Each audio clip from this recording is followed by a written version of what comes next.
This is our Mac presentation. My name is Anna Finkelman. I'll be discussing Mac address basics and how to locate a Mac address. My name's Melissa Neely Nicolini, and I will be showing how to find a MAC address on a Mac computer. And I will talk about how MAC addresses relate to cybersecurity. Description on Mac addressing. So some basic information. MAC stands for Media Access Control. It communicates via LAN, meaning local communication. What is a MAC address? It's a UID assigned to a network interface, typically 12 digits in length, and it's displayed in hexadecimal values. It stays fixed onto the device's hardware.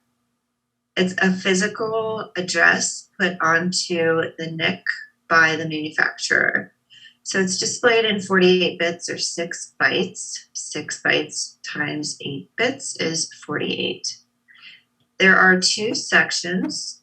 The OUI is first 3 bytes or 24 bits, and it identifies the vendor. The last 24 bits assigned by vendor that makes the unique address. There are 3 different types: unicast, broadcast, and multicast. So the 3 types of transmission. Unicast is the most common, and it is displayed by the example A4 colon 85 colon E9 colon E5 colon 0E colon 2E.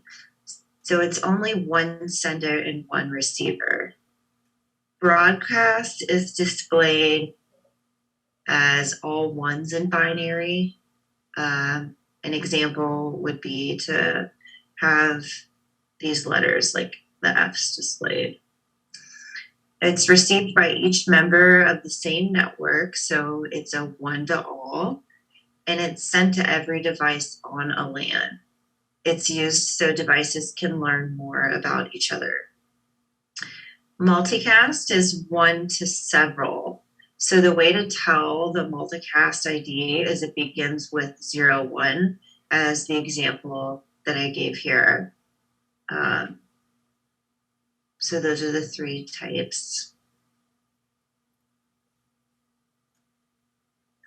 Here's a short animated video explaining IP versus MAC addressing. MAC address. Now you might be asking yourself, well, if devices talk to each other using the MAC address, what is the purpose of an IP address? I mean, aren't IP addresses also unique? Well, public IP addresses are unique, but public and private IP addresses can periodically change. So you may have had a certain IP address for the past few months, but an internet service provider or a network administrator can change your IP to a different one. But MAC addresses don't change. They are permanent. Now, the way TCP/IP works, which is the language that's used on networks and the internet, a networking device needs both an IP address and a MAC address. The IP and MAC address work together so devices can talk to each other. So as I stated before, the MAC address is used to identify a device, but an IP address is used to locate that device. So for example, in a typical neighborhood, you have houses and you have people living in those houses. Each house has a mailing address and the person living inside has a name.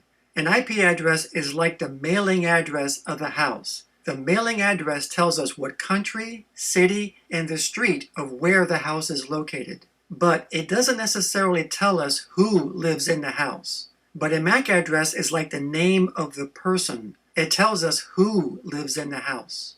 So an IP address tells us where a networking device is located, but a MAC address tells us specifically who the device is. So, as I stated before, the MAC address is ultimately used when devices want to talk to each other. So here we have a local area network that you would find in a typical home or a business. So let's say that computer A wanted to communicate with computer B on this local network. So computer A is going to inspect computer B's IP address to see if it's on the same network or not. So after inspection, computer A now knows that computer B is on the same network because the IP addresses are in the same group. So now, in order for communication to take place, computer A needs computer B's MAC address. And it finds this by sending out what's called an ARP, or Address Resolution Protocol broadcast. So it will broadcast to every device on its local network, asking computer B to identify itself by asking for its MAC address. Then once computer B tells computer A its MAC address, communication can finally take place. So in another scenario, what if two devices wanted to communicate with each other, but they were on different networks? So let's say that computer A wanted to go to google.com. Now, in order for computer A to go to google.com, it needs the MAC address for Google's web server. But the problem is that it doesn't know what it is. So this is why it needs the IP address to get the web server's MAC address. So computer A will type in google.com in its web browser, and then DNS will change google.com into an IP address so computers can understand it. So computer A will inspect Google's IP address and realize that the IP is not in its local network because the IP address is not in the same group as its local network. So now computer A realizes that Google's IP address is on a different network. And since it's on a different network, it's going to forward that data to its default gateway, which is the router. And then it will let the router deal with it. So again, computer A will send out an ARP broadcast, and this time it will ask for the MAC address of the default gateway. Then once it has the MAC address, it will send the data to the default gateway. Then once the default gateway has the data, it will inspect Google's IP address and determine the best path for the data to reach the destination. So it will forward the data to the next router, but before it can forward the data, it also needs the next router's MAC address. So it's also going to do an ARP broadcast and ask for that router's MAC address. Then once it has it, it will forward the data. And then that router needs the MAC address of the next router, and so on. Then once the data reaches the final router in its path, that router needs the MAC address of Google's web server. And then once it has it, the data has reached its final destination. So as you can see, each time data is passed between a computer or a router, it uses the MAC address to forward the data at each step. So to summarize, the IP address is used to locate and get to the final destination, but the MAC address is used at each step on its way to the final destination. All right, so we're going to discuss a couple ways. I have an HP, and I'm going to show you how to locate the MAC address two different ways. All right, there are two different ways to display your MAC address. I have an HP, so you're just going to go to your Start menu and type in Command Prompt. After clicking Enter, this black box will appear with C drive information. If you type in Get MAC, the MAC address will be displayed. Another way, if we go back into the command prompt, let me share my screen again, is to type IP config /all. And again, it will be displayed right here. There's also additional information listed. Okay, layer 2 is divided into two sub-layers, which is the LLC and MAC. In the second way, it shows the wireless and wired connections. including the host name, the physical address, MAC address, wireless LAN adapter connector details.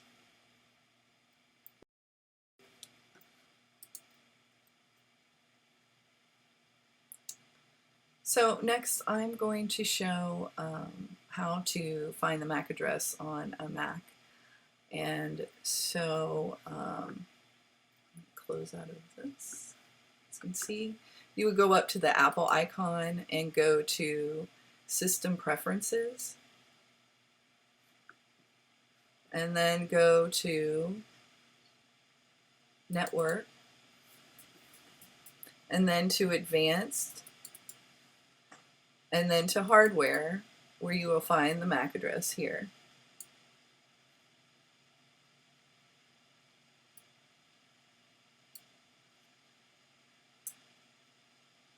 Okay, and so that is how you find the MAC address on a Macintosh computer.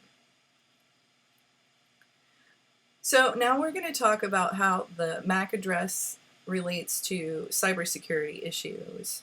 And we're going to talk about what can a hacker do with your MAC address. MAC addresses are used in cybersecurity protocols. This is because MAC addresses are often used in malicious attacks, as well as having ethical uses to prevent malicious cyber attacks. There are two types of malicious spoofing attacks. MAC address spoofing attack is where one kind is where an imposter or hacker hunts the network for valid and original MAC addresses and circumvents access control measures, giving the hacker the advantage to pose as one of the valid MAC addresses. The second type of attack, of malicious attack with a MAC address for spoofing, is where the hacker is also able to bypass authentication checks as they present this as the default gateway and copies all of the data passed on to the default gateway without being identified, giving them all the important details about applications in use and end host IP addresses. There are ethical uses of spoofing. They are protection of privacy, prevention of identity theft, and access to paid software application. And I'm going to just talk about each one of those a little bit.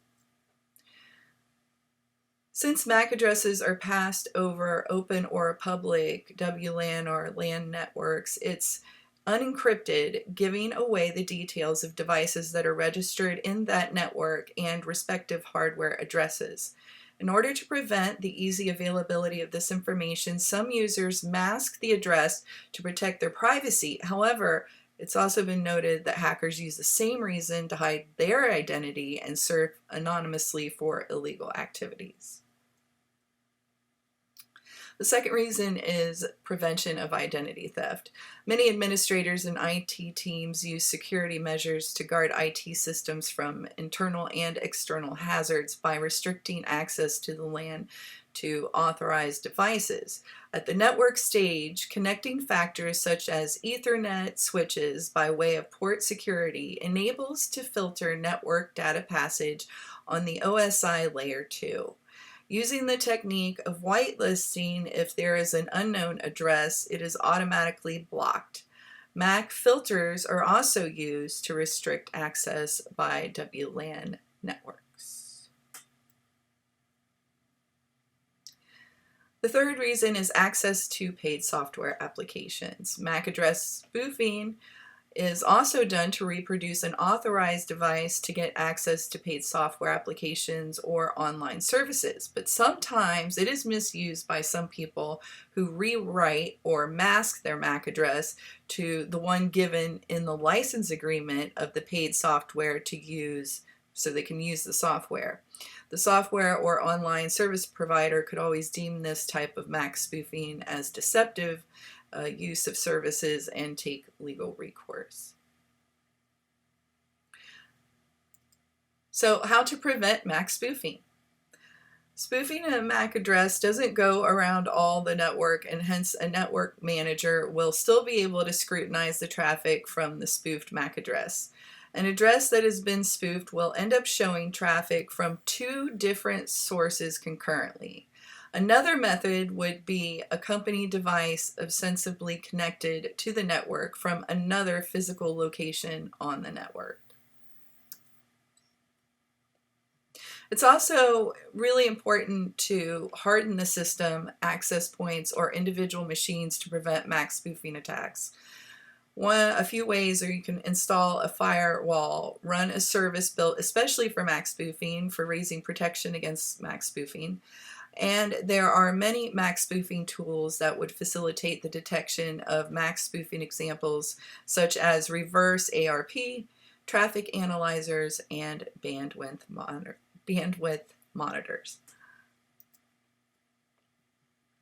In addition, there are 3 different types of applications that you can download via the Google Play Store that assist in changing your physical MAC address. Of those are Terminal, BusyBox, and Change My Mac.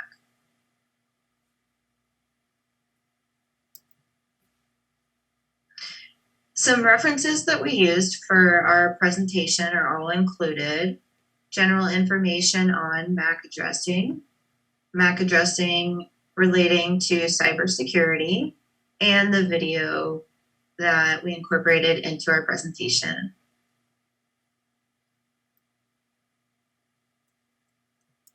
And that is the end of our MAC presentation. Thanks for watching. Thank you.